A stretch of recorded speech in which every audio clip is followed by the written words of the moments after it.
Halo, selamat berjumpa lagi dengan saya, Patrisius Juwandono di sini. Selamat tersesat ya, Anda sudah tersesat ke jalan yang benar. Nah, kali ini topik yang ingin saya sajikan adalah bagaimana kita membuat memo dalam analisis dengan menggunakan MaxQDA. Saya akan menjelaskan kepada Anda semua bagaimana kita mencari beberapa kata kunci melalui fungsi search, kemudian bagaimana kita merekam hasil pemikiran kita melalui fasilitas yang dinamakan memo. Nah, memo sangat penting di dalam penafsiran hasil analisis kualitatif.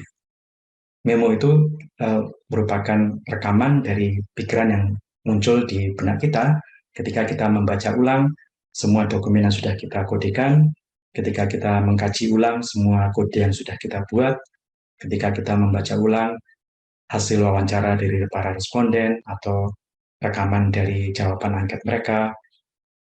Pikiran-pikiran yang muncul ketika kita membaca itu semua akan bagus kalau direkam ke dalam memo. Memo itu akan sangat berguna ketika kita menuliskan hasil analisis atau menuliskan hasil pembahasan dari kode-kode yang sudah kita buat. Tanpa memo, jangan harap Anda bisa menuliskan satu laporan penelitian kualitatif yang bagus. Nah, supaya tidak lupa, maka harus kita rekam ke dalam memo. Itulah sebabnya kenapa memo merupakan satu fungsi yang sangat vital di dalam penafsiran penelitian kualitatif. Saya akan menunjukkan kepada Anda semua bagaimana kita menggunakan fungsi memo ini untuk mencatat pikiran hasil dari pemikiran kita terhadap kode-kode yang sudah kita buat, terhadap naskah-naskah yang sudah kita rekam, terhadap hasil angket yang sudah kita rekam. Di dalam memo itu kita akan merekam hasil pemikiran kita tentang bagaimana kode itu harus ditafsirkan, bagaimana kode itu harus dikaitkan antara satu dengan yang lainnya. Mungkin ada teori-teori yang relevan yang bisa dikaitkan dengan apa yang sudah kita kodekan, dan sebagainya. Sekali lagi, memo itu berakar dari pikiran kita, sementara kode-kode yang kita buat berakar dari data yang sudah kita dapatkan. Kombinasi keduanya merupakan bekal yang sangat bagus ketika kita harus menuliskan laporan penelitian kualitatif kita. Ketika kita harus menuliskan pembahasan kita tentang penafsiran kita tentang data-data yang sudah kita kodekan di dalam penelitian kita. Nah, seperti apa caranya? Mari kita simak sajian saya.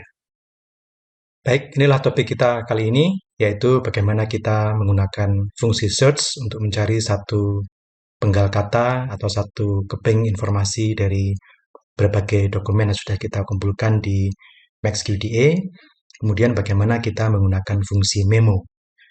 Seperti sudah saya katakan sebelumnya, memo ini akan sangat berguna ketika kita akan menuliskan hasil analisis kita. Jadi pada penelitian kualitatif, memo itu berfungsi untuk merekam semua yang kita pikirkan, semua yang muncul di pikiran kita ketika kita melihat kembali data-data yang sudah kita buat, melihat dokumen-dokumen yang sudah kita buat, membaca kembali kode-kode yang sudah kita buat, dan begitu ada pikiran yang muncul di benak kita tentang bagaimana suatu kode itu mempunyai makna atau bagaimana kaitannya dengan kode lain dan sebagainya yang muncul di pikiran kita, maka kita harus merekamnya ke dalam memo. Nanti kumpulan memo itu akan sangat membantu kita ketika kita sedang menuliskan hasil pembahasannya atau analisisnya. Oke, jadi di eh, lembar kerja ini saya sudah mengumpulkan atau mengimpor hasil angket dari 5 responden ini, Ahmad, Andi, Sari, Tina, dan Wiwit. Ya. Kemudian juga saya sudah mengkodekan jawaban-jawaban mereka pada beberapa kode ini. Ya, Anda bisa melihat video saya sebelumnya, bagaimana saya bisa sampai pada ini. Ya. Oke, sekarang kita ingin mencari satu kata di dokumen-dokumen yang sudah kita letakkan di sini. Jadi kita sorot ini, kemudian kita masuk ke analysis. Nah, ini ada lexical search. Kalau ini kita klik lexical search, misalnya kata kita ingin tahu mana dari atau di dokumen mana yang menyebut kata sampah. Jadi kita klikkan kata sampah di sini. Ya, kemudian kita run search. Ya. Nah, ternyata sampah ini muncul pada 2 dokumen, yaitu angketnya Andi dan angketnya Tina. Ya, jadi di sini ada hanya 2 dokumen saja yang menyebut kata sampah. Ya. Jadi demikian kita bisa mencari kata yang lain dengan menggunakan fungsi lexical search. Ya, misalnya sekarang kita ingin mencari kata kesehatan. Ya. Kemudian run search. Nah, ternyata kesehatan ini muncul di dokumen-dokumen atau file-file yang memuat jawaban dari Pak Ahmad, dari Sari, dan dari Wiwit. Ya. Munculnya di sana. Oke. Nah, setelah menemukan kata-kata yang ingin kita temukan, yang sedang kita cari, kemudian kita ingin membuat memo. Setelah membaca hasil ini, kita kepikiran satu hal. Nah, misalnya, apakah sampah itu berkaitan dengan kesehatan, atau bagaimana pengelolaan sampah yang baik. Nah, misalnya kita ingin membuat memo, maka kita mengklik pada, nah di sini ada kata memo, kita klik. Kalau pikiran kita itu tadi muncul secara tiba-tiba, kemudian itu merupakan satu memo yang umum, maka kita akan mengklik new free memo. Nah, di sini kita misalnya merekam apa yang sudah kita pikirkan tadi, misalnya kaitan pengelolaan sampah dengan kesehatan. Nampaknya perlu ada wawancara lagi tentang hal ini misalnya. Nah, ini adalah memo kita. Ya. Kita bisa mengganti judulnya di sini. Katakanlah ini misalnya sampah dan kesehatan. Nah, kita jadi satu memo sudah kita rekam. Ya. Kemudian misalnya kita melihat pada angketnya Sari di sini, kita baca, kemudian kok ada satu gagasan yang lagi yang muncul di pikiran kita ketika kita membaca hasil dari jawabannya Sari ini. Misalnya di sini semua harus berpartisipasi. Nah, semua ini memunculkan pikiran di benak kita bahwa semua itu artinya adalah penduduk-penduduk yang sadar maupun belum sadar akan pelestarian lingkungan hidup. Nah, oke, kita rekam ini di dalam memo. Kita tinggal mengklik kanan, kemudian ada kata memo di sini, kita klik. Nah, untuk angket Sari ini kita bisa merekam pikiran kita tadi, yaitu yang dimaksudkan semua tentunya adalah orang yang sudah sadar akan pelestarian lingkungan maupun yang belum. Nah, inilah pikiran kita, inilah gagasan pikiran kita yang tadi muncul ketika kita membaca jawaban dari Sari. Nah, ini kita rekam sebagai memo. Oke. Jadi, satu memo sudah kita tambahkan ya. Kemudian misalnya dari jawabannya Wiwit, ketika kita membaca jawabannya, wah di sini ada daur ulang.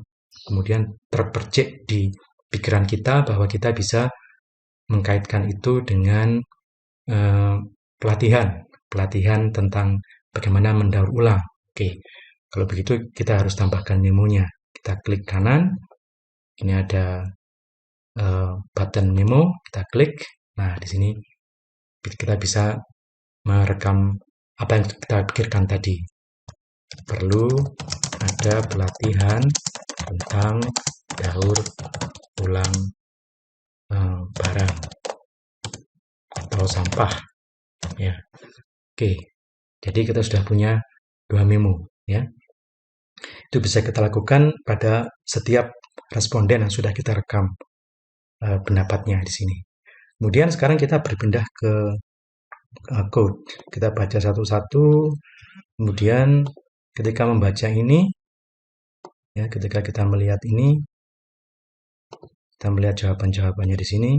Ini ada sarana transportasi yang tidak berpolusi dan sebagainya. Ketika kita membaca ini, kemudian terpercik lagi di benak kita satu hal. Nah, hal itu perlu kita rekam lagi di dalam memo.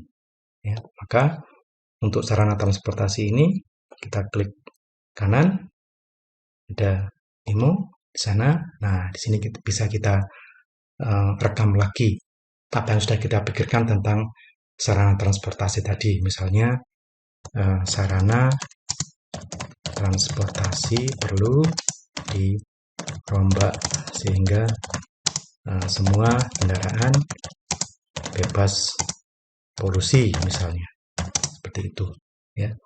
Oke, kita klik ini sehingga memo tadi sudah terekam. Kemudian kita kembali meneliti satu-satu, kita membaca ulang semua kode yang sudah kita buat, ya. Misalnya sampai pada upaya sehat, kita klik di sini, kita lihat jawaban-jawaban yang muncul, ya. Seperti ini misalnya, seperti ini lagi misalnya, ya. Kemudian terpercik lagi satu gagasan di benak kita, ya. Misalnya bahwa upaya sehat itu perlu dikaitkan dengan gaya hidup misalnya, ya. Nah, itu perlu kita rekam ke dalam memo, ya. Jadi sekali lagi di sini pada upaya sehat kita klik kanan, ada memo di sana. Nah, misalnya upaya sehat perlu dikaitkan dengan gaya hidup, bahkan mungkin terkait juga dengan status sosial, misalnya status sosial ekonomi. Nah, sudah kita rekam satu memo lagi, ya. Dengan demikian kita bisa menambahkan memo pada setiap kode yang sudah kita buat, ya, maupun pada setiap dokumen yang sudah kita rekam, ya. Nah, sekarang kita ingin melihat semua memo yang sudah kita bikin, all memos. Nah, kita bisa melihat di sini kita ternyata sudah membuat satu free memos, yang memo yang berlaku untuk keseluruhan, yang judulnya adalah sampah dan kesehatan, isinya seperti ini. Kemudian ada juga memo-memo yang kita letakkan pada kodenya. Nah, di sini ada untuk sarana transport, kita sudah membuat memo seperti ini. Kita bisa baca ulang. Untuk upaya sehat, ada memo seperti ini yang sudah kita buat, kita bisa baca ulang lagi. Dan juga ada memo-memo yang sudah kita taruh atau kita buat untuk beberapa responden. Nah, untuk Saudara Sari, kita ternyata sudah membuat memo yang isinya seperti ini. Untuk Wiwit, ada juga memo yang seperti ini, ya. Nah, semua memo itu bisa kita ekspor ke satu dokumen tertentu, ya. Nah, kita bisa mengekspor semua memo yang sudah kita buat itu ke satu dokumen tertentu, sehingga kita bisa melihatnya dalam bentuk yang lebih ringkas. Kita bisa mengklik ini, export all memos and project. Nah, kita akan mengekspor semua memo yang sudah kita buat tadi ke dalam satu bentuk MS Word, sehingga bisa langsung kita baca dan bahkan bisa langsung kita taruh di naskah laporan kita, tentunya dengan mengalami beberapa revisi, ya. Oke, kita ekspor, misalnya langsung masuk ke sini, kita namanya adalah memo pelestarian lingkungan hidup. Perhatikan ini dalam bentuk Word document, ya. Jadi kalau kita save, itu sudah save. Nah, kemudian kita bisa melihatnya kembali. Nah, kita bisa melihatnya kembali di daftar ini, kemudian kita klik saja. Kita buka. Nah, seperti inilah hasil dari ekspor kita ke MS Word. Ya. Jadi semua memo itu sudah terekam di sini dalam bentuk MS Word. Kita bebas untuk mengeditnya, mengkopinya ke laporan penelitian kita, dan sebagainya. Oke.